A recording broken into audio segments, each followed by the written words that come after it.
Pode ir? Já.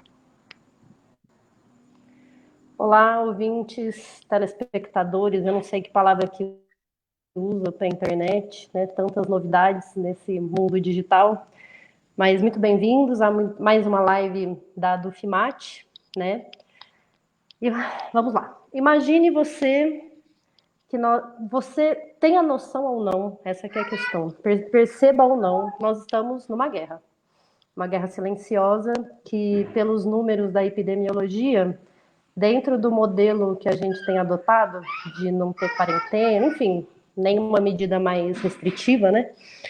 Nós vamos ter 1.800.000, mais ou menos, pessoas infectadas e 1 milhão, aliás, é isso, e 1,5 milhão de mortes, isso se o SUS não colapsar. Mas no contexto de, aliás, 185 mil milhões de afetados, né? 180 milhões de afetados e 1,5 milhão de mortes, né? Então, isso se não colapsar o SUS, né?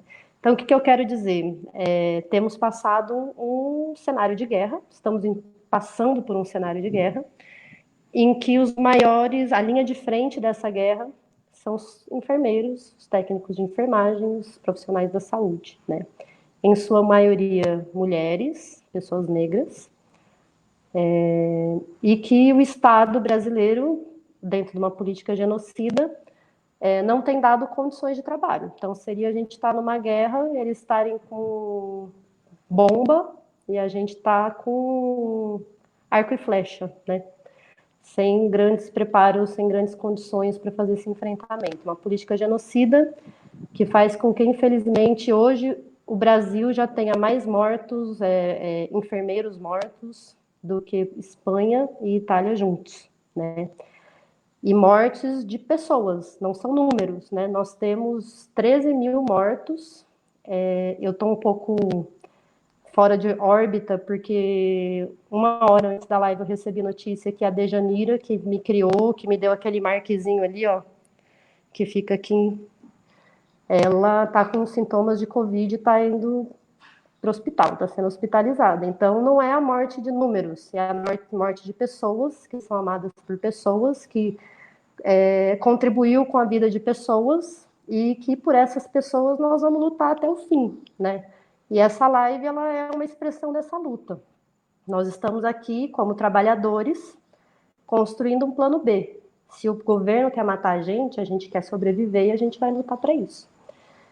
E dentro dessa luta, a Dufimate chamou as entidades de trabalhadores para constituir uma frente de enfrentamento solidário ao Covid-19, para criar esse plano B. E é dessa frente que hoje a gente retira esses dois companheiros da enfermagem para fazer esse debate tão necessário sobre as condições de trabalho da enfermagem. E o que nos motivou foi o dia 12 de maio, né, que é o Dia Internacional da Enfermagem, em que a Dufimate e outras entidades, inclusive o CISMA, né, o Sindicato da Saúde, organizaram um ato na prainha, um ato com simbologias, né, sem aglomerações, mas para marcar que estamos indignados, estamos insatisfeitos, nós não vamos morrer sem lutar, né? Estaremos aqui enquanto tivermos saúde, contrapondo essa política genocida. Bom, feita essa introdução um tanto raivosa, porque assim não tem como não estar, né, mobilizada nesse momento, a live de hoje nós vamos discutir a atuação do enfermeiro no contexto de pandemia, né? É um trabalhador ou é heroína, né? Tem recebido muitos aplausos, mas aplauso é o que melhor que a sociedade pode dar para os enfermeiros nesse contexto, né?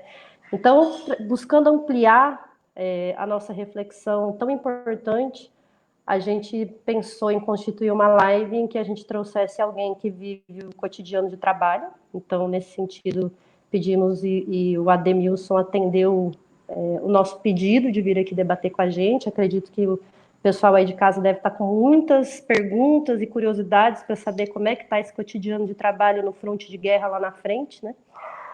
E também chamamos a professora Rosa, que é histórica, todo mundo conhece a militância dela dentro da saúde, dentro da categoria, para a gente poder, então, estabelecer o debate. Bom, então eu vou passar a palavra primeiro para a Rosa, depois para a Demilson, cumprimentar o público e, enfim, se apresentar, fazer uma primeira fala de apresentação e cumprimento. Tá bom, Lélica. Bom, eu quero primeiro agradecer a Dufimate pela confiança e pelo convite para estar aqui hoje conversando com o pessoal. Bom, eu sou enfermeira, sou professora aposentada da Faculdade de Enfermagem da UFMT. Eu ainda estou vinculada à universidade como pesquisadora associada pelo meu grupo de pesquisa, que é o GPESC, Enfermagem, Saúde e Cidadania. Estou ainda orientando algumas alunas no mestrado.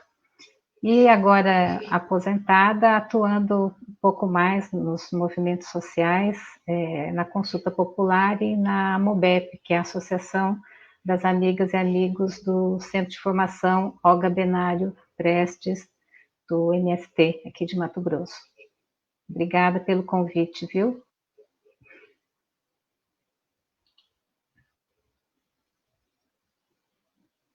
Ademilson, a palavra é sua. Não está saindo a voz? Áudio? Beleza? Tá. Quero cumprimentar os mais de 2,5 milhões de profissionais da enfermagem, os colegas da rede social, a sociedade em geral que está acompanhando essa live. Quero dizer que é a minha primeira, não tenho experiência ainda com live, mas creio que uma causa igual a essa, que não podemos, né, nos reunir em grupo, como sempre fazemos, eu acho que esse é o meio mais viável para essa troca de ideias, para esse diálogo, e vejo que é muito importante.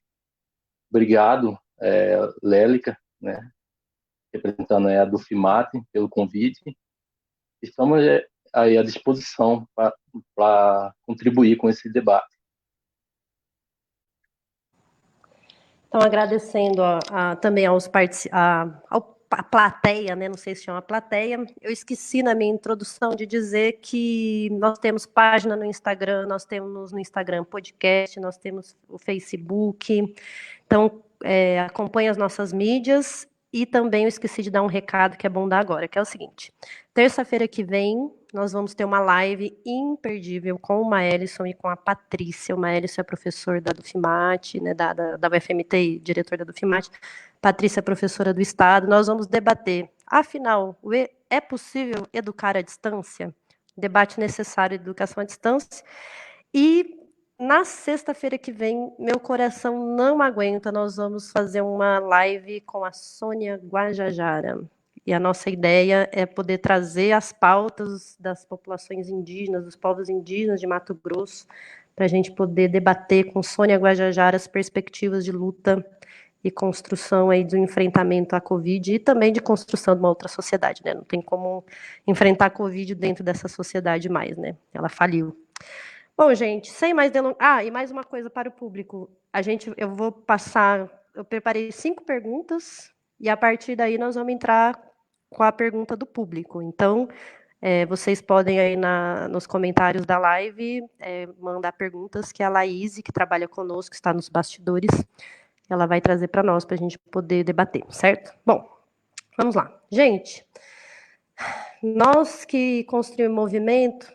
Quando a gente fazia uma análise de conjuntura em novembro, por exemplo, sei lá, agosto, setembro, enfim, a gente não podia, eu acho, imaginar que nós estaríamos tão mal, né? A gente está passando por uma crise econômica imensa, que eclode no fim de 2019, início de 2020, e vem paralisando economias, vai ser avassaladora. Não sei se vocês viram, mas tem um gráfico que mostra que o desemprego nos Estados Unidos, em um mês, foi o equivalente ao desemprego todo da crise de 2008. Né? Então, é uma crise que vem se prometendo ser avassaladora no plano econômico, e não tem nada a ver com o coronavírus. Ao mesmo tempo, uma crise ambiental, né? Começa com o Dia do Fogo, que a gente viu o dia virar noite, e chega num vírus que a gente não tinha contato e que a gente está adoecendo, né? E morrendo num cenário de guerra. Nós tivemos, e isso redunda numa crise sanitária impensável, né? A gente sabia que as políticas sociais iam colapsar pela falta de investimento, isso já estava previsto. Agora, com o plus de um vírus, né, que traz a política pública como uma questão extremamente essencial para a vida de todo mundo, como nunca antes, né? Não nunca antes, né? Mas, enfim, na nossa história recente, isso a gente não tinha vivido. Então, isso traz um cenário bastante complexo, né? Enfim, diante dessa totalidade que eu tentei desenhar, queria saber, por parte do Ademilson, né, como que está sendo viver esse cenário no dia a dia lá do seu trabalho. E a Rosa, queria perguntar para a Rosa como que você está percebendo esse contexto e, enfim, quais são os desafios que se colocam aí para a categoria da enfermagem nessa conjuntura. Vou passar para a Ademilson primeiro, depois a Rosa. Então, Lélica, queremos lembrar que no dia de hoje tivemos a saída voluntária do ministro da Saúde. Querendo ou não, isso pode até influenciar no nosso ambiente de trabalho. E nesse contexto nacional, né, tem essa saída de mais um ministro, e enquanto o nosso país, né, percebemos que surge a questão do resume ao oportunismo, né, a questão oportunista, né, os oportunistas, que acaba aproveitando desse momento de pandemia para até uma preocupação nossa também é a questão da corrupção, que acho que influencia muito, e não podemos ficar no comodismo, né, sentado. Devemos fazer algo também para tentar bloquear e ajudar nessa fiscalização e tentar mudar esse contexto. Sabemos que só não temos força, mas devemos nos manifestar, sim, de forma silenciosa, como foi o nosso ato. E tanto a nível nacional, como estadual, como municipal, devemos acompanhar todos os processos de fiscalização da questão dos EPIs. Precisamos ter EPIs seguros, né, que nos dê segurança adequado para a assistência. E o que hoje está mais tá ouvindo? Sim, eu queria aproveitar que você falou das EPIs e lançar uma perguntinha. Vocês têm tido acesso a EPIs da forma correta, como tem que ser? Como é que está tendo equipamento? Como é que está isso também no cotidiano? Pra você juntar aí na sua resposta. Eu sou servidor do município, né? Por enquanto, a gente tem, sim, uma certa quantidade que dá para fazer um atendimento em determinado tempo, né? Dependendo da demanda. No entanto, temos que né, fazer tá sempre vigiando, né, para que esses equipamentos não faltem. Mas temos, como fazendo parte dos movimentos, né, até de grupo de trabalho, para estar acompanhando como que está esse processo de distribuição. Tem casos, tem muitas queixas de colegas do interior, de outras instituições que não estão recebendo os IPIs ainda, e outros que estão tendo o IPI, mas IPIs inadequado para assistência. Sabemos que temos máscaras de várias, né, de vários tipos, de várias qualidades, e muitas das vezes, não sendo adequada, a gente vai estar meio que maquiando essa segurança, né, para assistência. E não basta só tem que ter algo adequado para que a gente possa fazer assistência e voltar para casa tranquilos, sabendo que não foi contaminado né, por não estar utilizando o equipamento adequado. Certo. Rosa, palavra para você. Eu esqueci de dizer, em 3 minutos eu vou dar uma acenada aqui para vocês já irem concluindo para a gente poder caminhar nas perguntas, tá bom? Uhum. Mas pode ir um pouquinho, essa primeira de conjuntura é mais complexa, pode um pouquinho mais, depois a gente acelera um pouquinho, tá? Tá. Então, eu falei para a Lélica que eu achava importante a gente contextualizar um pouquinho o que nós estamos vivendo, né? Ela já disse um pouquinho que nós já vivíamos uma crise econômica, uma crise ambiental e agravada agora com uma crise sanitária de proporções mundiais, né? Uma coisa assim, uma catástrofe. Então, eu acho que é importante a gente conhecer a realidade para a gente poder agir sobre ela. Então, não dá para a gente pensar em como vamos nos movimentar daqui para frente se a gente não tem, então, essa noção do que está acontecendo.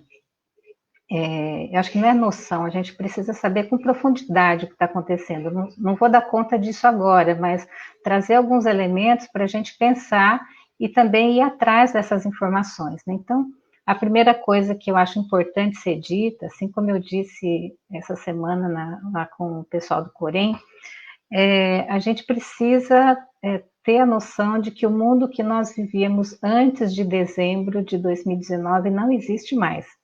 Então, aquele modo de organização da sociedade mundial antes de 2019, antes de dezembro, não existe mais.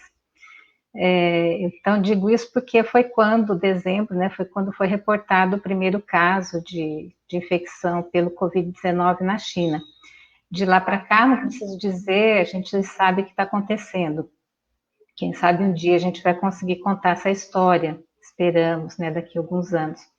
Mas, assim, como toda a situação, nós temos que atuar conhecendo essa realidade, para que os nossos julgamentos, as nossas reflexões, elas possam fazer sentido e resultarem em ações efetivas, positivas, frente aos problemas que nós vamos enfrentar, né? Então, a Lélica já disse um pouco, mas, assim, pensando no Brasil, nós imaginando em termos de proporção dessa tragédia que deve acontecer, nós sabemos que esse vírus, a Covid-19, ele tem um grau de contágio, de transmissão altíssimo. Num score aí de 0 a 5, ele está no grau 4, ele só inferior ao vírus do Ebola. Então, uma pessoa contamina outras 6 pessoas, então é um agente muito contagioso. Então, aos que defendam que o Brasil pode chegar a 70% da população contaminada, isso é uma aposta que até o nosso presidente vem falando. Pode ser que não chegue tudo isso, mas digamos que essa proporção ocorra, nós vamos ter cerca de, pensando que nós somos 210 milhões de habitantes, 70% dá 149 milhões, e considerando imaginando que deixemos essa infecção correr solta até que todo mundo se infecte, o que eles têm chamado de efeito rebanho, haveria uma imunidade coletiva, né? Mas a gente não tem nenhuma comprovação de que isso pode acontecer, até porque as pessoas, não sabemos se as pessoas estarão imunes depois de infectadas. Enfim, e aí, assim, a gente utilizando um índice que tem se falado, a taxa de infecção, né, e o índice de mortalidade, em torno de 0,7%, nós teríamos aí acima de 1 milhão de pessoas no Brasil que tombariam com essa epidemia. Então, a questão que se coloca porque se fala em isolamento social, em quarentena, para que a gente reduza ao máximo, prolongue por mais tempo essa contaminação das pessoas, de modo que não sature o sistema de saúde. Então, essa é a realidade e nós temos que pensar que essa realidade ainda não chegou aqui em Cuiabá, mas chegará. Nós temos Manaus, que está vivendo uma situação terrível. Eu preparei uma fala para o Corém anteontem e olhei os dados. Hoje eu fui atualizar, já assim, me surpreendi com o aumento dos casos, né, e de mortes, tanto em Mato Grosso como em Cuiabá. Então, nós temos que compreender esse cenário. E aí, pensando na enfermagem, o COFEN tem feito um trabalho muito interessante, que é um observatório da Covid, e as informações, os registros são muito preocupantes, né? A gente fez um ato essa semana, mostrando 100 pessoas mortas, né? Eram 98, hoje já são 109 óbitos na enfermagem, 91 confirmados, 14.699 casos reportados. E o que nos preocupa muito é a taxa de letalidade da enfermagem, tem sido acima de 2%. Então, e quem é que está morrendo? Como a gente imaginava, né, como a Nélica colocou no início, a enfermagem é uma profissão predominantemente feminina, mulheres negras, são pessoas pobres em sua maioria, 70% da enfermagem são técnicos de enfermagem, nível médio, e então mais de 60% dos óbitos são de mulheres. Então, aqui em Mato Grosso já tivemos um óbito, e eu levantei que nós temos hoje 126 pessoas profissionais afastados, sendo 98 pessoas suspeitos em quarentena, 21 confirmados em quarentena e 5 internados. Isso só Covid, sem contar outras situações decorrentes de outras doenças, lembrando que o estresse, o cansaço, que tem provocado sofrimento mental dessas pessoas, desses trabalhadores, também vai terminar aí com uma internação, pode acontecer. Bom, então, assim, a gente viu, acho que eu passei do meu tempo aí, né, Lélia? Vou deixar o Denilson falar um pouquinho aí e a gente vai dialogando. Certo, então eu vou continuar, mas guarda a ideia aí, vamos botando aí, a gente tem muito o que falar hoje. Bom, gente, o que eu queria agora, particularizando um pouco o Brasil, né? Já não bastasse ser muito difícil, né, passar por uma pandemia, uma situação inédita para a nossa geração, né? Nós temos o Brasil que já vinha amargando uma crise econômica, né? Já há 5 anos a economia não cresce, né? Temos passado por uma crise política e institucional profunda, em que, inclusive, a gente tem a situação do presidente da República chamar com os recursos da República um ato contra a República e a democracia, né? Chamando o fechamento do Congresso, do STF, e o Congresso e o STF fingindo que lançando nota de repúdio, né? Meu senhor. E não faz mais nada além disso, né? Além disso, a gente tem visto assim, um avanço da política predatória sobre o meio ambiente, né? E isso particularizando assim, o risco para comunidades indígenas e quilombolas que estão em territórios em que não respeita nem a presença deles lá, quanto mais quarentena, né? Enfim, e aí a gente já esperava que o Bolsonaro ia fazer provocar um profundo recuo das políticas públicas, mas, na verdade, assim, ele está indo além do que qualquer outro governo, né? Ele está se propondo a desmontar o Estado, acabar com qualquer compromisso que a Constituição Federal de 88 tem assumido com a cidadania da população, né? Nesse caos brasileiro, fora como o Ademilson trouxe, o entra e sai de ministro, né? No meio da pandemia. E me parece que o ministro que o Bolsonaro quer é o ministro que assina embaixo de cloroquina e abrir o comércio, né? Abrir, enfim, fingir que a pandemia não existe, né? E que, só um parênteses, eu acho muito bonito o fato de que, nesse momento, por mais que os médicos sejam da indústria, sejam do mercado e tudo mais, mas até agora o Tete hoje pediu demissão porque ele falou que ele não ia colocar o nome dele nisso. Então, minimamente, os profissionais de saúde mantêm algum compromisso com a vida, apesar de serem empresários, não sei o que. Isso eu acho até interessante de ressaltar desses profissionais da saúde, né? O compromisso com a vida, neste caso, foi mais importante do que o cargo e dinheiro. Enfim, fiz esse preâmbulo, eu faço um preâmbulo para abrir ideias para vocês e para o público em casa, né? Fiz esse preâmbulo para perguntar, né? Para o Ademilson, principalmente, né? Como está sendo viver esse dia a dia, em termos de saúde mental, eu acredito que seja um estresse ímpar você estar num contato de vida e morte, né? No seu cotidiano de trabalho.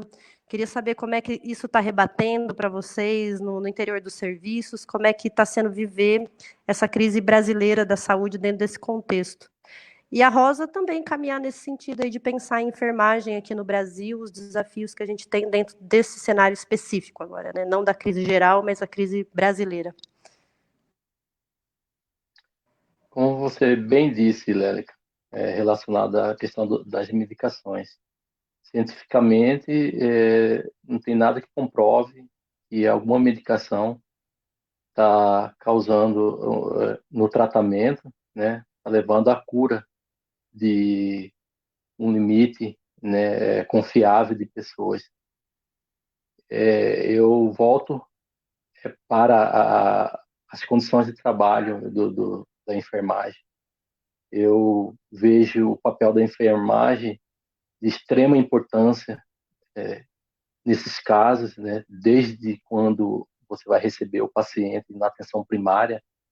A importância da atenção primária nesse contexto é muito grande, porque esse paciente, antes dele agravar, ele vai procurar uma unidade básica de saúde. E ali tem que ter uma boa acolhida. E nessa acolhida, faz parte da equipe, além do agente comunitário de saúde, a equipe de enfermagem, o médico, mas, assim, o papel da enfermagem, que eu posso falar, porque eu sou um profissional, ele está em todos os momentos, desde quando você acolhe esse paciente, seja lá na atenção primária, ou numa UPA, ou numa policlínica, esse profissional vai estar junto com esse paciente em todos os momentos.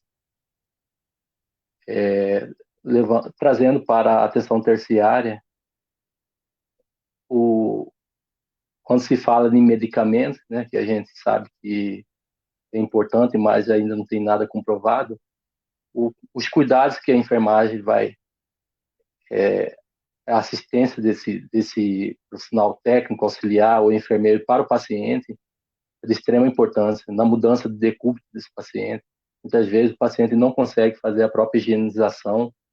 Esse profissional tem que fazer higiene oral, a higiene corporal desse paciente, tem que mudar o paciente de posição para que ele não para que não provoque outro problema para esse paciente, como uma úlcera de pressão, uma ferida que pode causar uma infecção maior.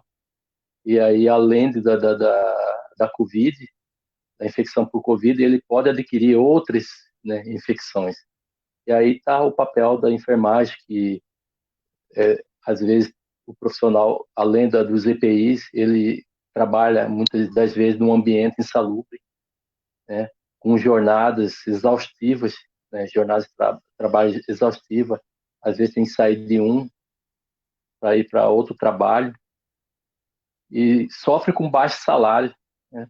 Infelizmente, talvez não seria o momento da gente estar falando dessa questão trabalhista, mas já há mais de 20 anos que a gente não consegue aprovar a jornada de trabalho de 30 horas,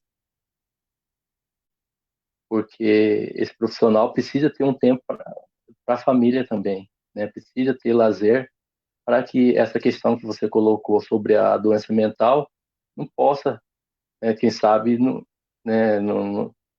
não iria afligir esse profissional. Mas o medo está imposto, mas a enfermagem não recuou. Infelizmente,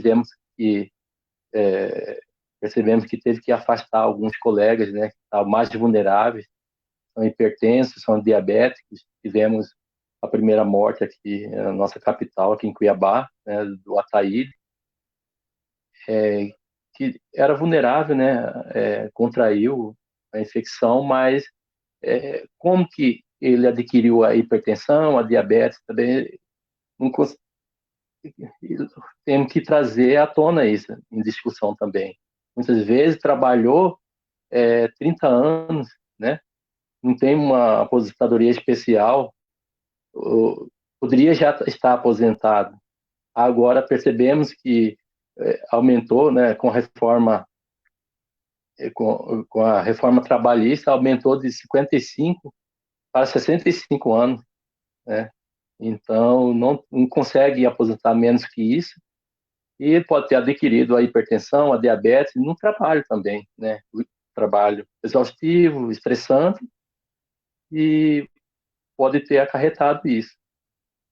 E a gente traz em discussão também a questão das condições de trabalho desse profissional. Eu vejo que é muito importante.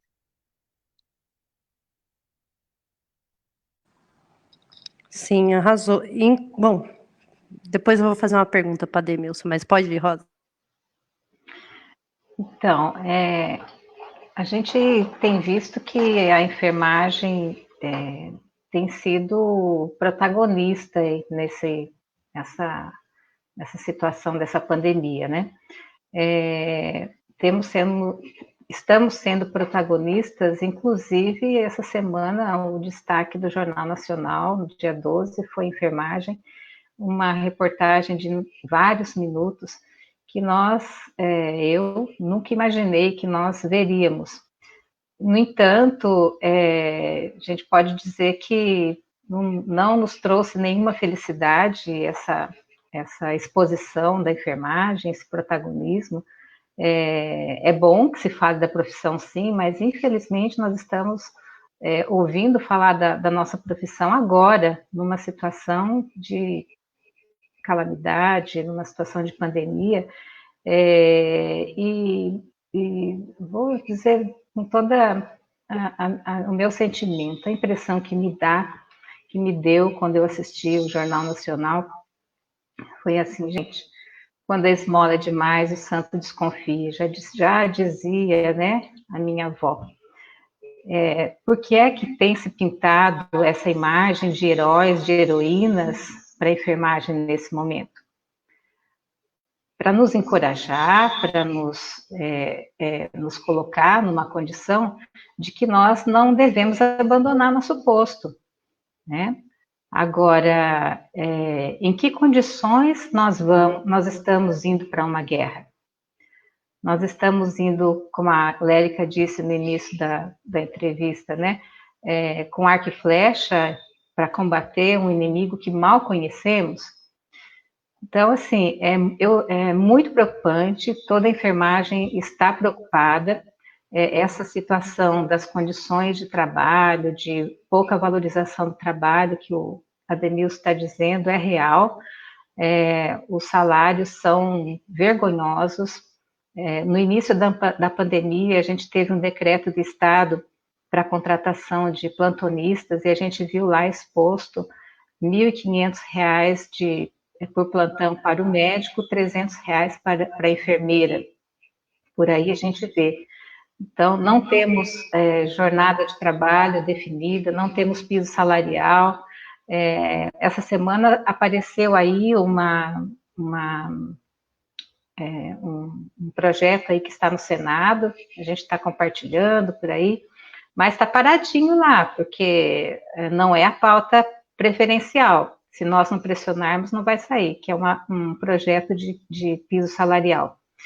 Então, nós somos protagonistas, estamos aparecendo como heroínas, como heróis, mas nós devemos abandonar essa ilusão e essa vaidade de nos colocar nessa situação. Então, eu tenho rechaçado essa imagem de heróis e heroínas, porque heróis e heroínas não precisam de proteção. Você já viram o Batman precisar de proteção? Mulher Maravilha? Não. Mas nós somos trabalhadoras e trabalhadores de carne e osso. Precisamos de EPIs e EPIs de qualidade e em quantidade.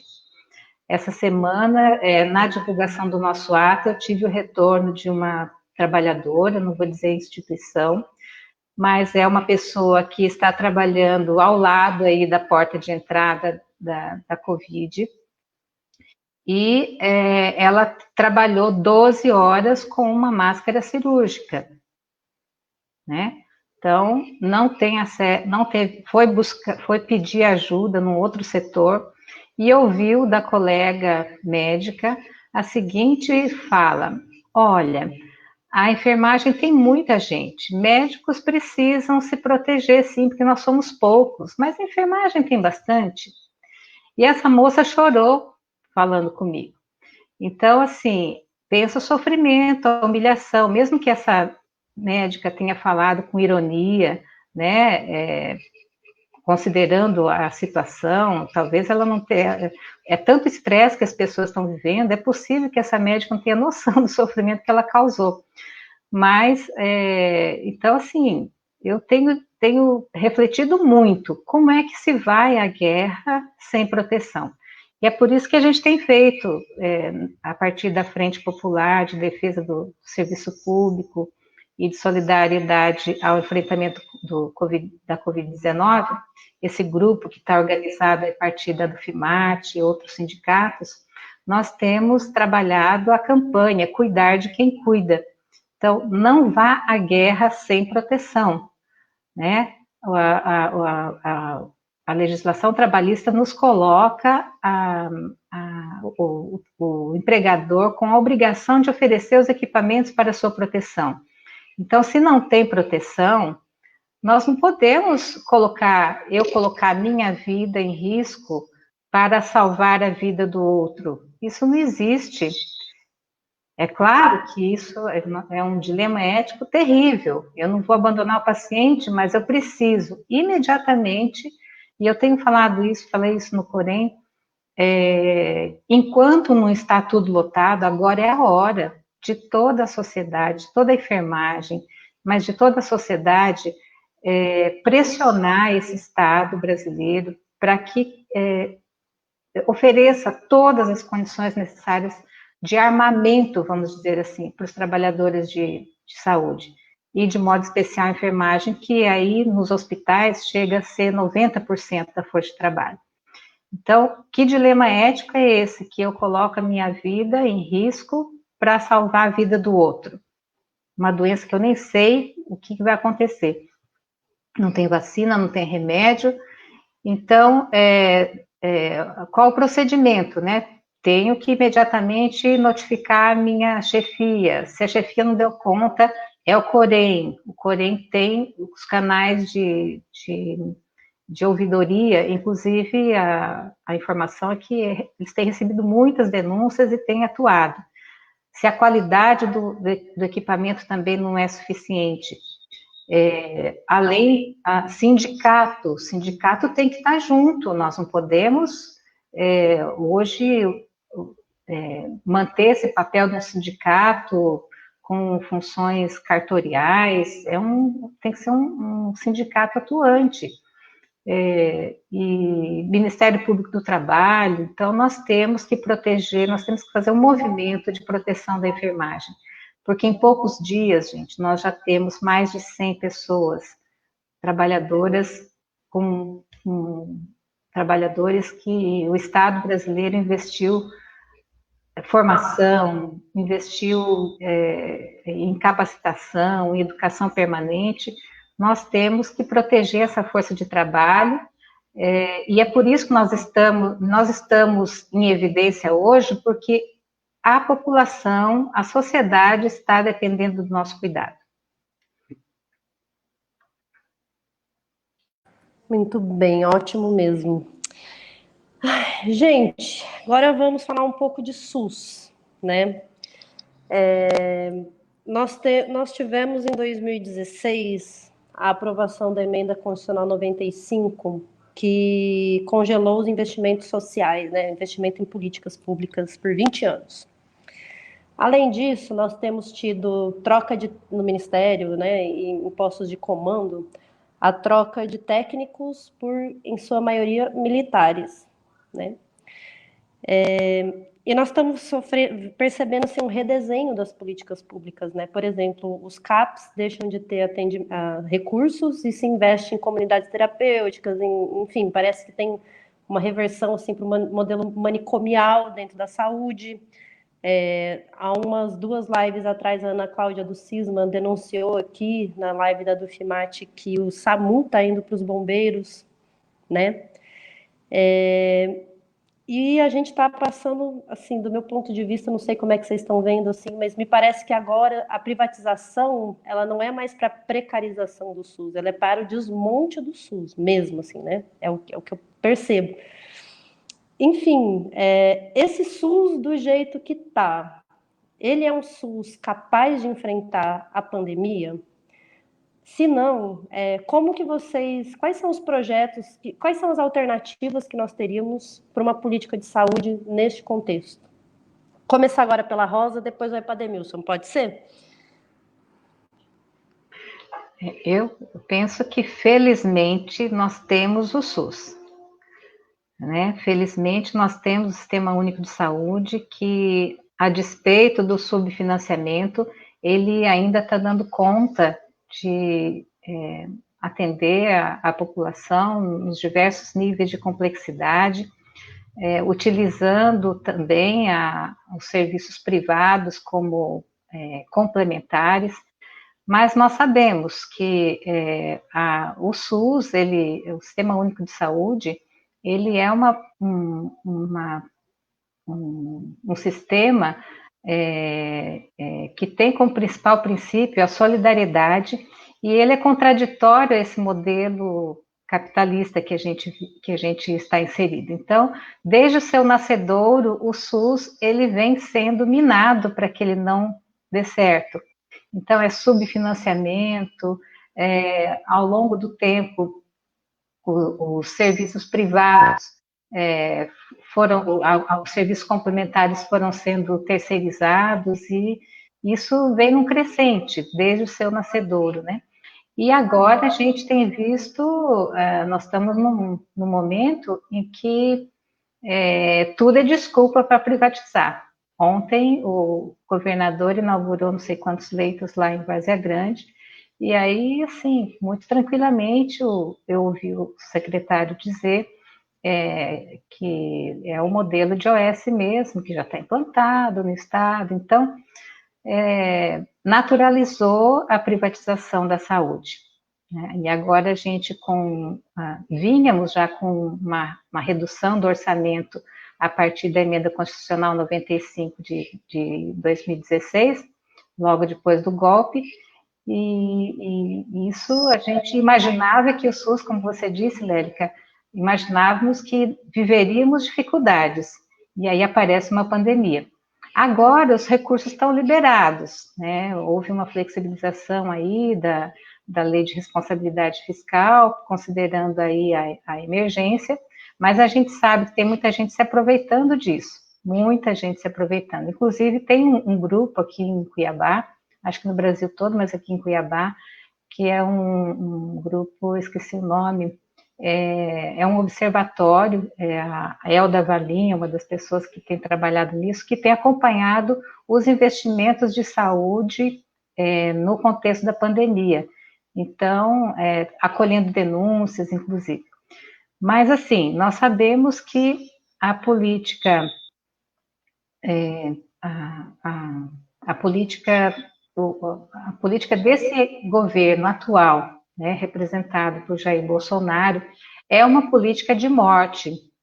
Ele é uma figura que nós não podemos admitir que permaneça na gestão, no comando de um país desse tamanho, que vive uma situação que é de tragédia anunciada.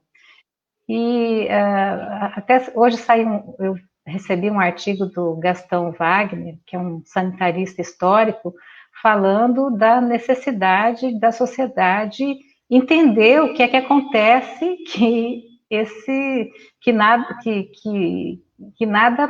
altera a correlação de forças, parece, em relação a essa figura nefasta, mau exemplo, tudo de ruim a gente pode dizer que representa esse governo. E aí, só puxando, aproveitando para aproveitar a queda o assunto da queda a saída do ministro, esse ministro ele não quis compactuar, ter o nome dele cunhado aí na história como o ministro que estava à frente da maior tragédia sanitária do nosso país. E essa estratégia para mim é intencional, essa estratégia de mudança de ministro, porque o que Bolsonaro quer é que o povo brasileiro morra, está claro, está evidente, é evidente isso. Então, além de tudo isso, a gente tem que lidar com uma insanidade desse tamanho, com uma maldade desse tamanho. Então, acho que nós temos muito que discutir, nós temos que entender ainda como é que nós temos pessoas, 30% ainda, que não caiu fora desse barco. Né? Então, é uma coisa assim intrigante, além de triste, né? Ademilson, a palavra é sua. Então, Leleca, o meu convênio é o SUS, o meu convênio de saúde é o sistema público, né? Eu tenho muito orgulho pela sua história, eu defendo, né, com unhas e dentes, eu faço essa defesa do serviço público e sabemos que a privatização, como a professora está dizendo, pelo menos aqui em nossa região, temos só histórias ruins, né, de privatização. Se é bom para algum país, aqui no nosso, a gente não tem essa mesma experiência, né, trazendo para o nosso mundo, né, Mato Grosso. Tivemos o metropolitano e tinha na sua gestão uma OS e teve que ser tomada de volta pelo governo porque fez uma gestão, entrou dinheiro, né, público, mas não teve um bom resultado. Aqui na nossa capital também não fica longe disso. Tivemos um escândalo relacionado à questão da má gestão do dinheiro público, né, com a máfia que tinha na Secretaria de Saúde. Inclusive, através da nossa denúncia, né, de movimento do Fórum, né, de Saúde, junto, foi bom também que na questão política tivemos oposição, né, à gestão, que fez com que essa máquina funcionasse melhor, né, com as fiscalizações, e conseguiu fazer esse desmanche dessa quadrilha por enquanto. Isso foi positivo. E, querendo ou não, essa corrupção, ela afeta, né, na assistência, aquela pessoa que está lá, né, lá no bairro, lá na comunidade que precisa desse atendimento do SUS com qualidade. E como fazer um atendimento de qualidade, sendo que, às vezes, você não consegue dar uma assistência por falta de uma luva para fazer um curativo, né? O elemento básico para dar assistência. Né? Para onde que está indo esse recurso para fazer a aquisição desses equipamentos, desses materiais? Então, a gente tem que trazer à tona essa questão, né, desse gerenciamento do dinheiro do SUS e que, às vezes, né, fica a desejar. E sabemos nós que a professora também falou a questão dos profissionais que estão sendo afetados, né, com essa pandemia, e temos estatísticas aí, números de 112. A gente fica meio confuso quando a Lélica disse que ontem era, no dia do nosso manifesto, dia 12, era 98. Né? E aí, às vezes, a pessoa já manda informação, não é mais 98, agora é 112. Né? Mas há 30 dias atrás, era 30 profissionais que vieram a óbito pela Covid. Né? Em que momento tivemos isso? E aí, creio que você acha que vai tocar na questão do ato que fizemos. Quando você fala em números, estatística, nós falamos em muitos indicadores. Inclusive, o culpado disso é a nossa vigilância de saúde, que faz um excelente trabalho. Tem todos os dados. Quando você, independente que seja da iniciativa privada ou pública, a vigilância epidemiológica, a vigilância sanitária está aí fazendo o seu trabalho. E é SUS, tudo isso é SUS. Né? Então, a gente tem que fazer, sim, a defesa do SUS, do serviço público, né, que mantenha como está, que só progrida, né, cada vez mais, e que não deixe na mão de maus elementos que querem fazer do que quiser, porque o atendimento, tanto para mim, que, né, não tem plano de saúde, como para qualquer pessoa. Né?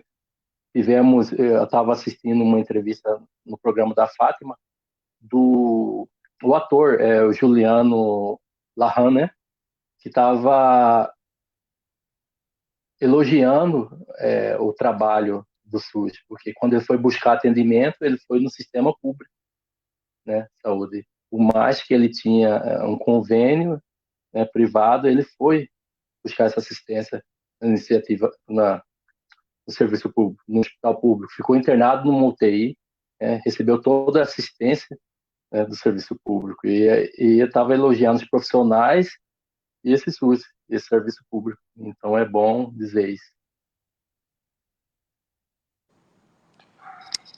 Assim, a gente percebe que a tomada de postura do governo, ela não é um conjunto de acidentes e maluquices, né? Na verdade, é um projeto muito bem articulado de lucro acima de tudo, né? E nesse momento ele pega o SUS, que é um grande patrimônio público, né? Que só tem a trazer benefícios para a população, né? E quer transformar em mercadoria. No momento em que, ao mesmo tempo, ele permite demissão e achatamento de salário. Né? Então, ele mostra muito bem que é uma política genocida. Né?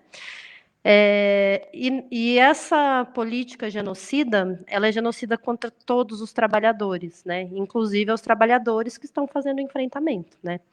Então, enquanto o Ademilson falou ali da precariedade dos salários, da necessidade de ter mais, e da inexistência, né, de uma jornada de trabalho, que cria uma necessidade, uma possibilidade de ter mais de um vínculo. Então, às vezes, você trabalha num lugar que você lida com paciente de coronavírus, e aí você vai para um outro lugar que não lida. E você também pode ser um agente transmissor, ou seja, a precarização do trabalho, ela é um risco para todo mundo, né? Nesse momento do trabalhador da enfermagem. Eu só parei para pensar isso na hora que a gente estava conversando. Então, que eu estou tentando desenhar assim? Estamos num contexto de genocídio em massa dos trabalhadores, né? Indistintamente, assim, isso sempre teve na periferia, agora isso se expande para todo mundo. Claro que tem a gradação, né? Quanto mais no chão da pirâmide, mais você vai ser morto primeiro, né? E o profissional de enfermagem, ele também está na base, né? Como a Rosa colocou, a maior parte são trabalhadores precarizados, trabalhadores que têm mais de um vínculo, enfim, que não tem como parar e fazer quarentena, né? Até pela natureza da profissão. Então, isso traz um conjunto de desafios particulares para a categoria, né, de enfermeiros agora. E aí, a minha última pergunta, e aí eu fomento ao público de traçar suas perguntas também, além de aplausos, o que mais a sociedade precisa oferecer aos enfermeiros nesse Dia Internacional da Enfermagem? E o que a categoria também pode fazer para a gente poder caminhar num rumo melhor, né, do que o que a gente tem tomado? Vou passar primeiro para a Ademilson, depois para a Rosa, para a gente ir invertendo. A palavra é simples, Lélica. Creio que precisamos de valorização. Valorização, sim, principalmente da classe empresarial, né? E temos os hospitais privados e muito mais do Estado, né? Que essa valorização a gente percebe que é mínima. Falamos em quantidade de mais de 200 mil casos no país, né? E aqui na nossa região cresce assustadoramente. Depois de que, né, aconteceu o afrouxamento desse distanciamento, né, isolamento social, a gente percebe que essa demanda vem aumentando e provavelmente vai ter outras medidas, né, para tentar fazer uma contenção disso. E por mais que tenha esse, essa quantidade, né, esse número, a gente percebe que tem uma taxa de subnotificação, né, dentro disso aí também. Que alguns estudos falam que pode chegar a 12 a 15 vezes, né, acima do número que está sendo divulgado. A taxa de distanciamento social, né, ideal é 70%. Em Cuiabá chegou a 60%, né, estava em 60%, e hoje vimos pela imprensa que chegou a 37%, me parece. É uma preocupação. E no momento, né, a gente pede a questão dessa valorização. Temos aí uma lei que está em trabalho, que é para, né, tentar minimizar esse impacto, né, que é o piso salarial da categoria, da classe de enfermagem, mas ainda está em discussão. Eu até chamo a atenção dos colegas da sociedade para entrar lá né, na página do Senado e votar, né, favorável a esse projeto de lei. E para que, né, a gente consiga minimizar toda essa situação, que a gente pede, né, para a sociedade em si é que, se puder, fique em casa, né? Vamos tentar aumentar essa taxa de distanciamento social, né? E tentar diminuir, tentar reduzir o país, né, no ranking, que está já em sexto no ranking, né, de mortes, e o pior de tudo, 13 mil mortes, né? E nosso estado ainda está, não podemos falar ainda, porque não podemos concordar com mortes, né, que é 24 casos, não sabemos como que vai ser amanhã, e o que nos abalou muito foi essas 112 mortes dos profissionais de enfermagem, porque quando a gente fala em números, as pessoas acompanham pela imprensa, nos jornais, foram 112, mas quando nós transportamos esse número para um ato igual nós fizemos na prainha, que as pessoas veem aquelas cruzes, os transeúntes, começaram a ver aquelas 98 cruzes, né? Perguntavam, tudo isso pessoas que morreram pela coronavírus? E aí a gente responde, não, isso aí só foram profissionais de enfermagem em todo o país. É a pessoa com né, aquela expressão facial assustada, meu Deus do céu, tudo isso, né, antes era só números, e hoje estamos vendo através de imagens, fotos, colegas fazendo algumas manifestações para tentar, né, sensibilizar as autoridades quanto a isso, que cuidem mais, né, desses profissionais, porque eles vão dar uma resposta muito boa para a população na qualidade da assistência. É preciso ter saúde também para poder cuidar bem. Então, quando a gente vê aquela imagem, percebemos que ali foram brasileiros, brasileiras, né, pais, mães, filhos, filhas, né, alguns até avós, né, avós que não conseguiram ainda aposentar, que estão aí na assistência e que perderam a sua vida, perderam a sua história, por uma pandemia que veio aí meio que, né, arrastando quarteirões. Obrigada, Demilson. Rosa, com você. Então, enquanto a Denilson falava, fiquei pensando que todo ano, nessa semana, né, de maio, que é o mês da a semana da enfermagem, nós temos celebrações, temos lutas também, mas nós nunca imaginaríamos, ano passado, que a gente estaria vivendo essa situação em 2020, né? Justamente 2020 que foi colocada como, eleita pela Organização Mundial de Saúde, como o ano da enfermagem, sem nem saber que viria pandemia. Por ironia do destino, a enfermagem é a protagonista da saúde no ano de 2020. Então, assim, a Denilson falou da questão o que nós esperamos? Esperamos valorização. Esperamos valorização, mas como fazer isso? Esperar, como dizia o Paulo Freire, né? Esperança não é esperar, né? Esperança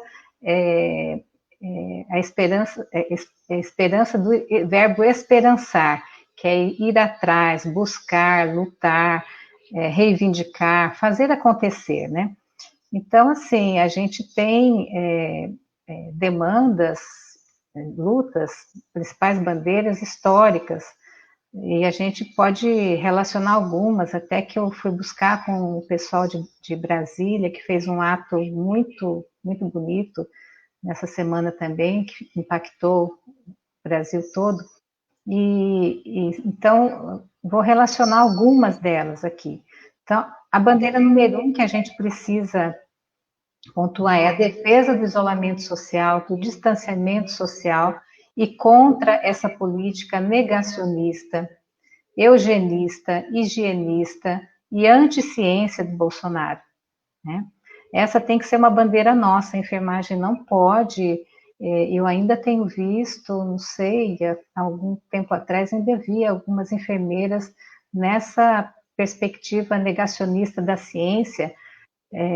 Nós temos que acordar, porque não é possível a gente viver dessa forma, né?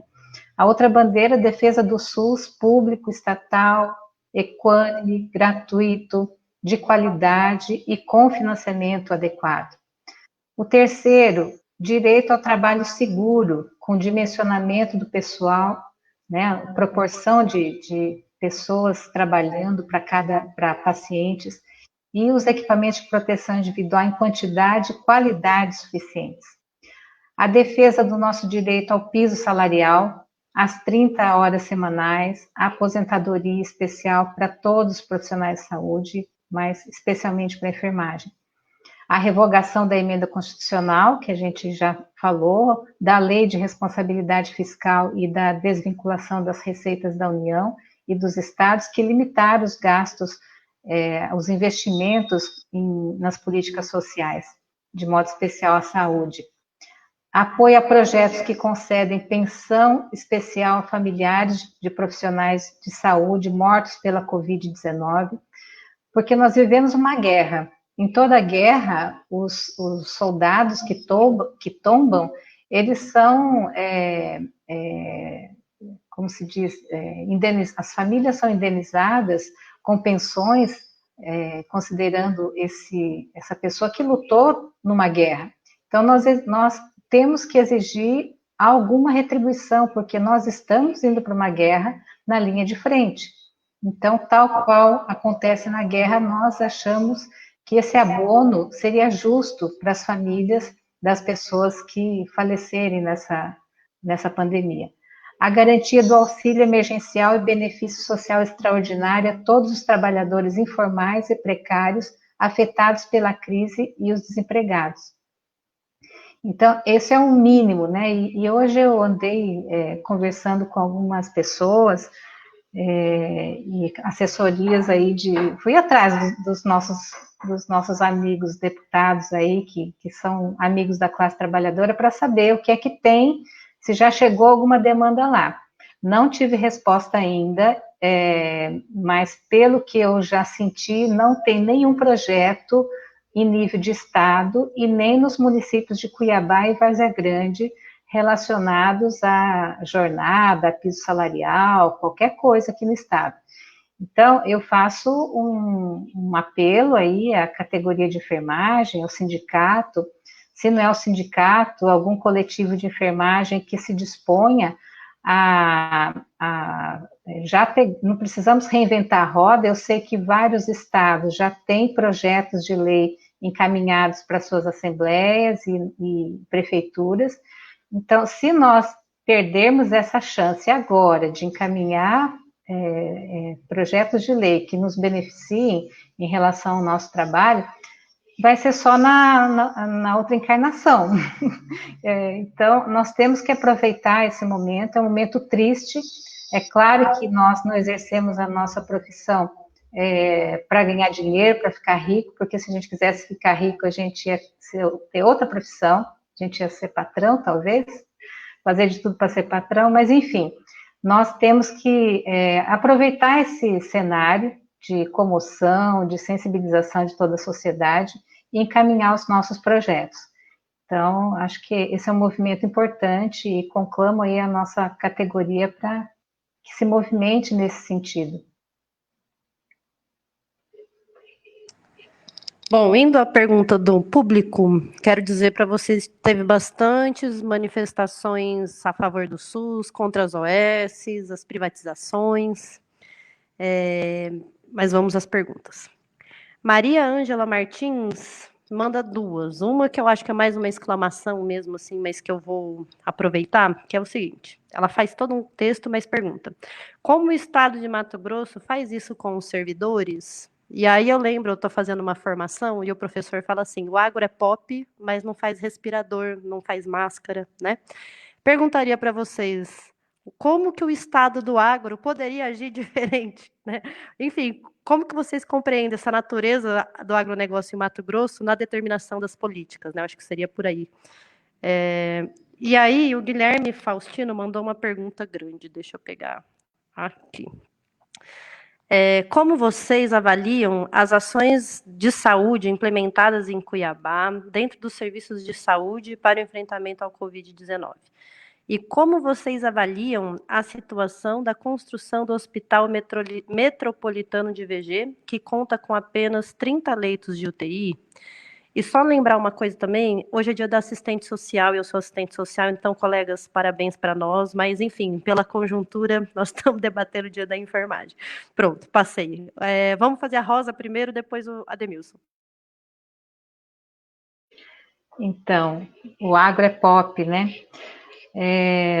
Eu falei anteontem lá no Corém, é inadmissível, gente, que a gente esteja morando, nós trabalhando aqui num estado que é o maior produtor de algodão e a gente não tem roupa para vestir, para se proteger, equipamento de proteção individual, né? Então,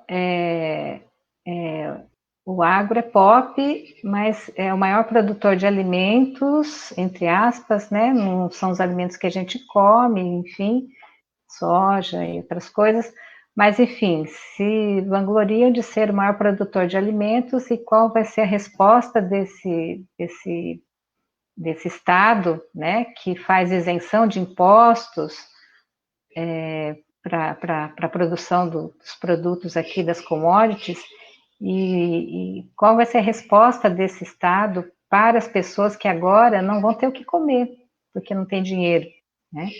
Então, assim, essa questão do algodão me incomoda muito, sabe? Então, imediatamente esse Estado, essa FIENTE, a Federação das Indústrias, que o nosso governador tem tanto vínculo, converter toda essa indústria, ou promover a conversão da indústria para fabricação de equipamentos de proteção individual. É o mínimo que a gente espera para a proteção dos trabalhadores de saúde que estão nessa linha de frente. Então, produzir as armas, produzir os escudos, produzir as nossas roupas para que a gente possa enfrentar essa guerra. é o mínimo que a gente espera, né? A outra pergunta era essa questão do agro, a outra... O Guilherme Faustino pergunta: como vocês avaliam as ações de saúde implementadas em Cuiabá, né, para o enfrentamento da Covid? E como vocês avaliam a situação da construção do Hospital Metropolitano? E depois tem mais uma pergunta da Maria Ângela Martins, que eu esqueci, mas eu vou juntar com outro bloco aí, eu já faço. Por enquanto é essa. Então, assim, o que a gente tem conversado com as pessoas... hoje eu conversei com alguns enfermeiros por WhatsApp mesmo, que estão na linha de frente. Eu falei, como que vocês estão vivendo a situação aí, né? Bom, por enquanto, professora, não está faltando equipamentos de proteção individual, mas a gente teme que isso aconteça. Está aumentando os casos.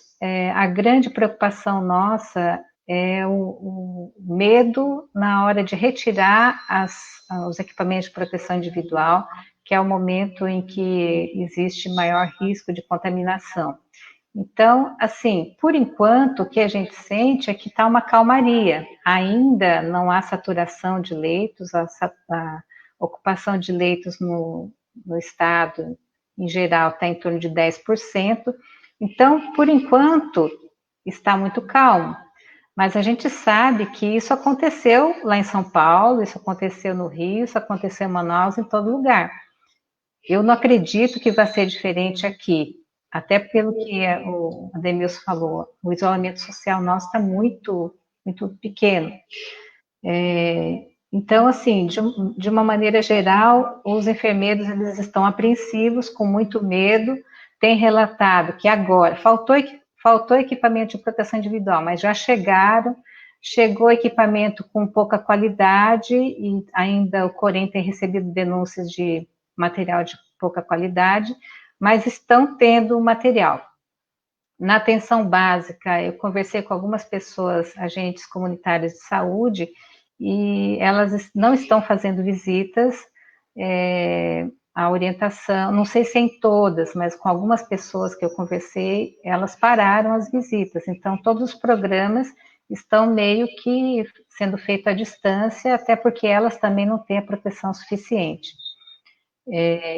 Em relação à Várzea Grande, eu não posso responder porque eu não tenho conhecimento de como está. Vi a inauguração ontem pela imprensa, mas não tenho a informação. Agora, uma coisa que acho importante ser dito, que também tem a ver com a questão trabalhista, são os contratos por plantão, contratos precários que têm aparecido no estado todo. O Corém nos deu essa informação. O Corém está muito preocupado com isso, né? Porque sem nenhum vínculo trabalhista, então, sem nenhuma segurança trabalhista. Então, a precarização do trabalho vem avançando, né? Acho que é isso.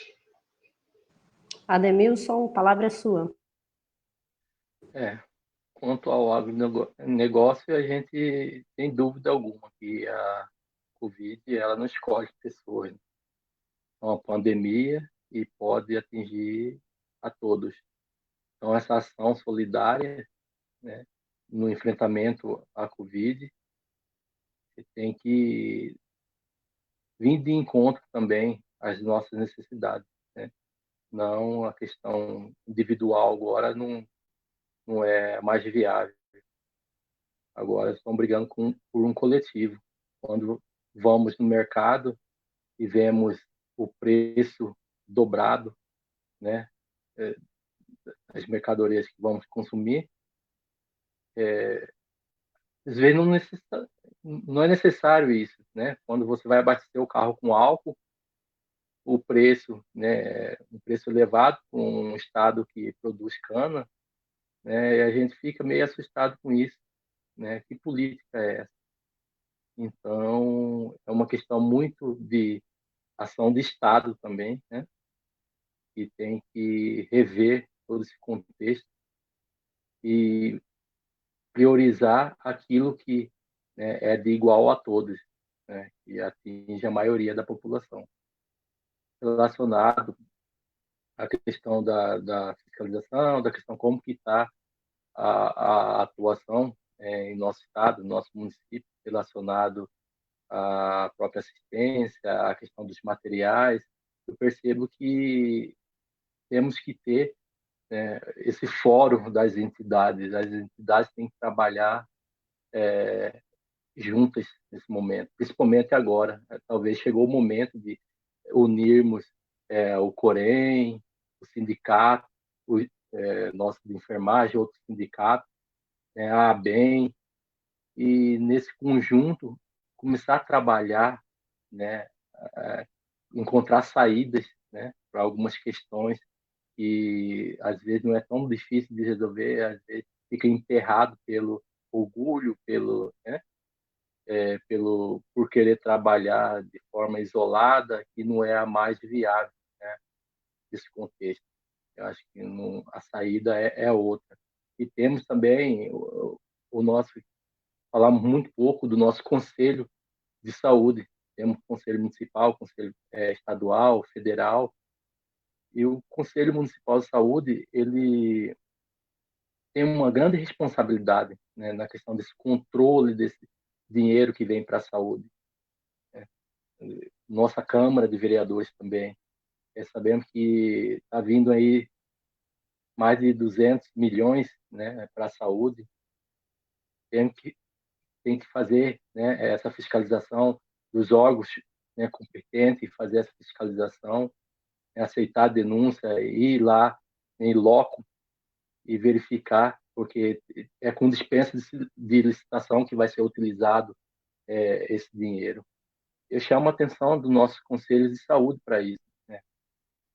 Para acompanhamento dessas verbas que chegam do Sistema Único de Saúde e que possa se destinar de forma correta e não você colocar, exemplo, para gerenciar, fazer gestão da saúde, uma empresa que é investigada, né, por vários crimes. Então, a gente percebe que tem um papel fundamental, né, tem uma responsabilidade muito grande, né, nesse contexto. E aí eu chamo a atenção dessas entidades também para caminhar de forma, né, mais unida, e acho que muitas coisas podemos, né, resolver. Talvez não vai faltar lá na base, na unidade básica de saúde, um material, porque nós estamos fiscalizando aqui e fazendo bom uso, né, dessa verba pública.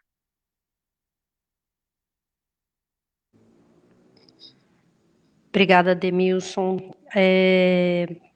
Isso me lembrou que eu preciso fazer um informe para o pessoal que essa frente que a gente constituiu, né, com alguns sindicatos, entidades, alguns conselhos regionais de enfermagem, de psicologia está com a gente. Nós chamamos uma reunião com o Ministério Público Estadual, em que nós vamos apresentar alguns dados e apresentar uma carta com diversas reivindicações, uma carta que mais de 30 entidades assinaram, com umas 26 reivindicações. Todas as que a Rosa colocou, elas estão contempladas na carta. Enfim, aí nós vamos reunir com o Ministério Público para começar uma pressão nesse sentido que o Ademilson colocou para a gente. Mas vamos à pergunta do público. Bem no sentido do que o Ademilson estava colocando, a Maria Ângela Martins pergunta se vocês sabem qual tem sido a posição do Conselho Municipal de Saúde, o Conselho Estadual, em relação às políticas que estão sendo adotadas da Covid. Outra questão, a Vanessa Ferraz comenta que não é o momento de abrir a quarentena, né? Como que vocês têm visto essa dinâmica, tanto do Bolsonaro, né, que decretou até a academia como serviço essencial, ai, senhor, quanto a postura do próprio Mauro Mendes, o prefeito também agora, né, o Emanuel Pinheiro tem dito do relaxamento, tem feito relaxamento. Como é que vocês estão vendo isso? E deixa eu ver que eu estou aqui Bom, por enquanto é isso. Eu vou pedir para o público encaminhar as perguntas finais, porque daí o próximo vai ser o último bloco, tá? Lembrando que semana que vem teremos lives, terça-feira, sobre ensino à distância, É possível educar à distância? E na sexta-feira que vem, com a Sônia Guajajara, nós vamos denunciar o genocídio do povo indígena nesse contexto de pandemia. Bom, vou passar a palavra para a Demilson para comentar as duas perguntas e o que mais você achar que deve. E aí peço ao público, então, encaminhar as últimas perguntas, que nós estamos indo para a reta final. Sabemos que é ciência isso, né? A questão do distanciamento social ideal, né? Não veio, né, de qualquer forma. 70%, né? Percebemos que alguns estados que não aderiram à questão do distanciamento social, né, estão pagando por isso, né? Estão tendo dificuldade para fazer o achatamento dessa curva, né? E até a taxa de ocupação de leitos já estão chegando a 100%, né? Tem que até se criar alguns hospitais de campanha para tentar suprir essa necessidade. E vimos por reportagem aí de mais de 1.600 casos em 24 horas, né? Então, como fizemos lá no nosso ato, não foi só a questão da homenagem aos colegas, né, chamar essa atenção para o trabalho, as condições de trabalho da enfermagem, mas também foi um ato de orientar as pessoas. Percebemos que tinha mais pessoas nas ruas, fizemos o nosso ato com poucas pessoas, né? Todas aquele distanciamento, preocupado com isso, distribuímos mais de 500 máscaras, e quando a pessoa te aborda, faz alguma pergunta, percebemos que não tem muita informação, né? Há uma desinformação também relacionada aos cuidados. Não é só receber a máscara, como você reutilizá-la. Você ficar 2 horas com a máscara de tecido, se ela molhou, você tem que ter outra para trocar. Você tem que fazer a higienização dessa máscara para poder reutilizar. Tem todo esse cuidado com a higiene correta das mãos. E são N, né, cuidados que a gente tem que ter antes de ir para a rua, quando voltar para casa. E a gente preza muito pela questão do distanciamento para que a gente não chegue pelo menos no nosso estado, né, a sair um decreto de instituir, né, a lockdown, né, para fechar totalmente a questão da flexibilidade do comércio, né, a gente percebe que está aí, e tem essa preocupação a nível nacional também. Ver muitas pessoas defendendo a questão de abrir mais o mercado, abrir o isolamento, flexibilizar mais, mas como profissional a gente preocupa, né, com essa demanda que está aumentando. E aí essa orientação nossa como profissional é que fique em casa, eu cuido de você, você cuida de mim, e se puder, né, realmente fique em casa.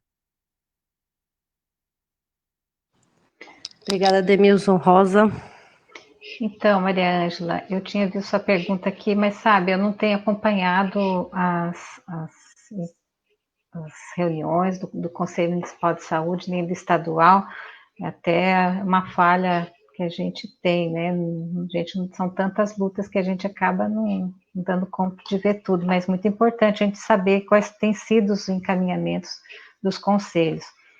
Hoje eu soube especificamente em relação ao SAMU, que está em vias de ser passado para os bombeiros, que o Conselho Estadual deliberou de forma unânime contra o decreto do governador. Hoje eu conversei um pouco também com o pessoal do SAMU, com algumas pessoas do SAMU, e está todo mundo muito preocupado com essa situação, porque a impressão que a gente tem em todos os níveis, município, estado e federal, talvez até incentivado por esse nível federal, as pessoas, os gestores estão aproveitando para uma política predatória, exterminar tudo que existe de possibilidade de se transformar em mercadoria. Então, essa passagem para os bombeiros, não estou conseguindo entender, não existe lógica nenhuma para isso, né? Então, existem interesses corporativos, certamente, mas eu sei que o Conselho tem atuado bastante nesse sentido de defesa do SAMU dentro da Secretaria de Saúde, e, por enquanto, eles conseguiram adiar, parece que por um voto ainda não conseguiram derrubar o decreto do governador. Mas, assim, aproveitando uma situação que está todo mundo focado na pandemia para vir trazer uma coisa nova sem discussão, isso é uma coisa absurda. Então, o controle social precisa ficar atento a esses movimentos que os governos têm feito, aproveitando que está todo mundo olhando para um lado e eles atacando para o outro. A gente vê no nível federal a grilagem de terras acontecendo, o desmatamento avançando. Quando a gente passar a pandemia, a Amazônia talvez não exista mais. Bom, em relação ao isolamento, a gente tem que reforçar, fique em casa, gente. Todo mundo teria o direito de ficar em casa, tem direito de se proteger. Seria dever do Estado, prover as condições de proteção dos trabalhadores. Tem recurso para isso, tanto é que muito dinheiro foi encaminhado para os banqueiros. A gente tem exemplos no mundo inteiro de políticas sociais, de complementação salarial para quem perdeu emprego, até Estados Unidos, que é o capitalismo mais forte que a gente tem implementado políticas sociais de proteção social, e nós, né, o povo tendo que sair, abrir sua banquinha na rua, porque ele precisa comer, não consegue receber os míseros R$600. Então, assim, existe uma luta da classe empresarial, da burguesia, de forma geral, desde os pequenos comerciantes até os grandes empresários, lutando contra essa mudança. Aquele mundo, como a gente diz lá no começo, de dezembro de 2009, ele não existe mais. A gente vai ter que construir outra sociedade diferente. Então, esse movimento dos negacionistas e tudo, negando a ciência, negando o isolamento, negando tudo, é uma luta da burguesia, né, do empresariado, enfim, dos patrões, querendo manter aquela condição de antes de dezembro de 2019. Não existe mais, gente. Está ruim para você, está ruim para todo mundo. Então, é uma luta, a gente vai viver isso ainda por muito tempo. E aí vai depender da correlação de forças, né? Os trabalhadores ainda não acordaram, né? Tá todo mundo vendo morrer, a hora que a gente sabe que vai acontecer. Eu ia falar esse dado que me impactou muito ontem, do Instituto de Métricas e Avaliação da Saúde, que mostra assim, ó, a gente está ainda numa curva ascendente, ou seja, a gente está subindo em termos de casos reportados por dia. No cenário mais realista, mais otimista, nós vamos continuar subindo até meados de junho, julho, atingindo um pico de mortes aí por dia de até 1.024 mortos em média por dia nos primeiros dias de julho. Esse vai ser o nosso pico. Essas mortes diárias, elas vão continuar acontecendo por vários dias, numa escala levemente descendente, lentamente, sendo que em agosto a gente ainda vai estar com perto de 700, 800 mortes por dia. Gente, são 4 aviões enormes caindo por dia no país. Então, eles estão prevendo que o Brasil vai ter, em 4 de agosto desse ano, a gente vai estar com aproximadamente 88 mil mortos, no cenário mais otimista. Então, e essa variação pode chegar até 190, 200 mil em agosto, gente. Então, essa loucura, né, que tem se falado de voltar às atividades normais, nós não podemos admitir, a classe trabalhadora precisa, sei lá, não sei, a gente está numa situação de muita dificuldade, porque nós não podemos nos manifestar, nós não podemos fazer passeata, a gente não pode, a gente tem as redes como instrumento, né? Então, usemos as redes, nos manifestemos e ajudemos, gente. Eu acho que 3 coisas que nos cabem nesse momento, né? A gente sempre fala do tripé, né? A gente precisa de formação, a gente precisa de organização e a gente precisa lutar. A nossa vida, povo trabalhador, é essa. Nesse momento, nossa formação, o que é? A gente precisa se apropriar dos dados científicos. Nós precisamos cuidar para não nos desviar a atenção com teorias negacionistas. Não é a hora. Bom seria se fosse diferente, mas não é. A realidade. Então, temos que nos alimentar de estatísticas, de estudos de qualidade e confiáveis, mundiais. Temos que nos organizar. A Denilson falou uma coisa importante que eu não estava me lembrando, que é o Fórum de Entidades de Enfermagem.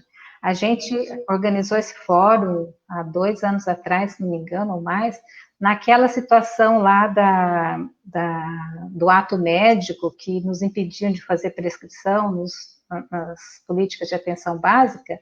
Foi um movimento super bonito, a gente lotou a Dufimate com as entidades de enfermagem. Sindicato, Corém, ABEM, as escolas, todo mundo. Então, agora nós estamos num momento muito mais crítico e nós precisamos reativar esse fórum de entidades para a gente lutar pela enfermagem. E a gente precisa lutar. A luta nossa agora é para sobreviver e para ajudar o nosso povo a sobreviver. Então, a solidariedade é uma das formas que a gente tem para nos ajudar a nos manter vivos, né? Então, a gente convida todo mundo para se juntar com a gente na Frente Popular, aí, entrando em contato com a Dufimate, né, Lélica? A gente tem trabalho para todo mundo. Obrigada, Rosa. Agora vamos nos encaminhar para a rodada de despedida, mas só queria comentar que para os banqueiros foi destinado muito rapidamente 1,2 trilhões de reais no meio da pandemia. Para os trabalhadores foi aprovado, depois de muita luta, 160 bilhões de reais. E desses 160 bilhões de reais, só foi investido de verdade 30% do recurso. Ou seja, é um escárnio, né, com a nossa situação. Eu vou fazer 2 perguntas para vocês, e aí eu vou pedir também para vocês já se despedirem do público. A Vanessa Ferraz perguntou se os sindicatos, movimentos já estão puxando fora Bolsonaro, se temos alguma coisa em vista. E eu aproveito para perguntar se é fora Bolsonaro, é para tirar e o que é o positivo, né? Tipo, nós vamos tirar ele para fazer o quê, né? Qual é o projeto 2, assim, né? E aí outra coisa que eu pensei é o seguinte: essa transferência do SAMU para os bombeiros, para mim ela deixa muito evidente uma coisa que eu, como estudiosa de políticas públicas, tenho percebido, que é uma girada autoritária do Estado, né? Trazendo tudo para o campo da força, do exército, né? Nesse sentido, vocês avaliam que é possível que o governo, que já tem uma inspiração autoritária, ele nunca escondeu isso, é possível que ele se utilize do contexto calamitoso próprio de uma pandemia para intensificar o autoritarismo contra os trabalhadores, né? Bom, gente, são só essas 2 perguntas. E aí eu vou passar para vocês. Aí agora, então, acho que a Rosa foi a última a responder, né? A Rosa, então, abre, e aí vai para o Ademilson, e aí vocês já fazem a despedida com o público. Esses números eu nunca guardo, mas eu tenho que anotar ele. Eu sabia que era trilhões aí de dinheiro para os banqueiros e bi para nós. A desigualdade, ela é evidente e sempre foi, né? O nosso país foi construído tendo como estruturas aí, né? a desigualdade e o racismo, e então não é à toa que quem estão morrendo mais são os pobres e os negros. Então, essa é um projeto, desse Estado de extermínio parcial aí da massa trabalhadora. Todas as evidências estão mostrando esse caminho, né? Esse negacionismo assim, é para morrer mesmo. E eu vi que a gente já chegou ao 6º lugar em termos com números oficiais, em número de na situação aí no mundo, né, em relação à Covid-19. Então, esse é um projeto mesmo de Estado. Eu também tenho a certeza, podemos ter praticamente a certeza de que não é à toa esse movimento de militarização do SAMU, onde já se viu uma coisa dessa, gente. O SAMU, ele tem todas as estatísticas positivas, desde financiamento, tudo, né? Uma equipe super qualificada, já atende mais de 50% do Estado, existe a intenção de chegar a 100% do Estado. Tudo que se fala em termos de investimento na transferência para os bombeiros, para a Secretaria de Segurança, aumentaria enormemente a despesa desse serviço, fora que, assim, bagunça tudo, né, a rede. Então, não tem nenhuma justificativa para isso. E é muito, muito perigoso mesmo esse movimento de militarização das escolas que já aconteceu e agora da saúde.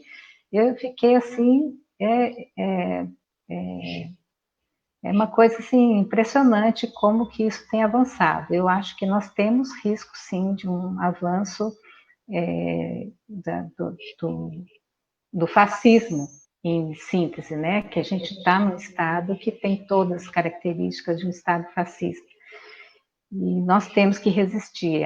A nossa vida é essa e nós temos que continuar fazendo a resistência e denunciando esse governo genocida, esse governo que não tem adjetivos até para a gente definir. Bom, e aí eu já me despedindo, eu quero agradecer a Dufimate pela oportunidade, agradecer a Dufimate por nos organizar. Está muito bonito esse movimento da Frente Popular em defesa do serviço público e de solidariedade ao enfrentamento da Covid-19. A gente está conseguindo se organizar com diversas instituições, movimentos sociais, sindicatos, numa única frente, com o mesmo objetivo. E então eu quero agradecer a Dufimate e todo o grupo pela liderança aí dessa frente. E dizer para a enfermagem que está nos ouvindo que a gente tem muita coisa para fazer e naquele sentido da esperança de Paulo Freire, né, de esperançar. Vamos encaminhar aí as nossas demandas, vamos lutar por projetos de lei para a valorização do nosso trabalho. É agora ou nunca. E esperamos que a gente, em pouco tempo, contemos essa história com o menor número de pessoas perdidas na enfermagem. Um abraço para todos. Abraço, Admilson e Lévica. Muito obrigada, Rosa. Passar para o Ademilson, resposta e últimas considerações. Meu fone descarregou. Está conseguindo ouvir sem o fone? Creio eu que não podemos resumir, o nosso país não pode resumir em polêmicas, algumas falas destrutivas. Eu falo em nome também da enfermagem que está nas aldeias indígenas, né, que profissionais ficam 15 dias fora de casa, às vezes até meses, né, trabalhando nas aldeias, e temos que enxergar essas pessoas, né, esses profissionais. Enquanto isso a gente resume em oportunismo, né, pessoas oportunistas, e o mundo lá fora está vendo isso, né, estão lutando, o governo está contribuindo, né, com a economia, está assumindo essa responsabilidade, essas ações de governo está acontecendo, né? Esperamos isso para o nosso país. E vemos muitas propagandas relacionadas aos testes, né? Vários voos chegando com teste, e a gente não, pelo menos nosso LACEN aqui em Mato Grosso, analisou, me parece que eu vi numa reportagem, um pouco mais de 3.000 amostras, né? Num estado de 3 milhões aí, num município de mais de 600 mil pessoas, essa quantidade de amostras. Precisamos, sim, saber quem realmente já esteve em contato com esse vírus, quem pode se isolar, né? Para que não prolifere mais, né, a questão do contágio, que sabemos que há esse risco, né, no contágio. Então, a gente pede que faça mais testes, né, de profissionais, né, testes nas ruas, e eu acho que é uma forma também de a gente diminuir essa taxa de subnotificação. Desde já quero agradecer, tá, Lélica, pela condução, por estar mediando bem esse diálogo, né? A professora, eu sinto uma honra estar no meio de mulheres, né? Quando falou no SAMU, tem a Lígia também, que é uma colega que trabalha no SAMU, que fez algumas perguntas aí também, que eu tenho fé, Lígia, que o Conselho Estadual vai conseguir sim, né, evitar essa transferência e que vai continuar em boas mãos, né, o SAMU. Mandar um abraço aí para o pessoal que está acompanhando também do nosso movimento MAI, né, movimento de ativista da enfermagem brasileira, na qual a gente faz parte da coordenação aqui no estado. E a todos que acompanhou essa nossa live, foi a minha primeira excelente experiência e muito obrigado mesmo, de coração, a todos que participarem. A Dufimate que agradece, vocês engrandecem a nossa luta, né? Isso que é bonito da luta popular, da luta dos trabalhadores, né? Nós somos do tamanho das mãos que a gente consegue entrelaçar, né? O que nos une é a solidariedade. Quero dizer, então, que em relação à questão indígena, o Ademilson tocou em duas coisas que eu quero propagandear para a semana que vem. Uma delas é a questão indígena, que ele colocou que nós vamos debater com ninguém menos que Sônia Guajajara na sexta-feira. E sobre a questão das testagens, me faz lembrar que a proposta da Dufimate é que a universidade disponha dos nossos laboratórios, que são bens públicos, para fazer testagem em massa da população. Não é hora de voltar e fingir que nada está acontecendo dando aula. É hora da universidade voltar ao seu patrimônio para salvar a vida dos trabalhadores brasileiros. Essa é a defesa que nós vamos fazer na terça-feira que vem. Quero dizer que essa live foi particularmente para mim dedicada a Dejanira. Dejanira me criou quando eu era criança e ela é uma mulher negra, técnica de enfermagem, que trabalhou mais de 30 anos na saúde e que, por incapacidade do marido dela poder manter a quarentena, muito provavelmente ela está infectada e eu não sei mais se eu vou ver ela. E se ela for mais um número dessa estatística, para mim não vai ter perdão, né? Vai ser um governo que eu vou detestar para toda a minha vida e lutar contra ele até ele cair. Obrigada a todos e até semana que vem. Muito obrigada mesmo.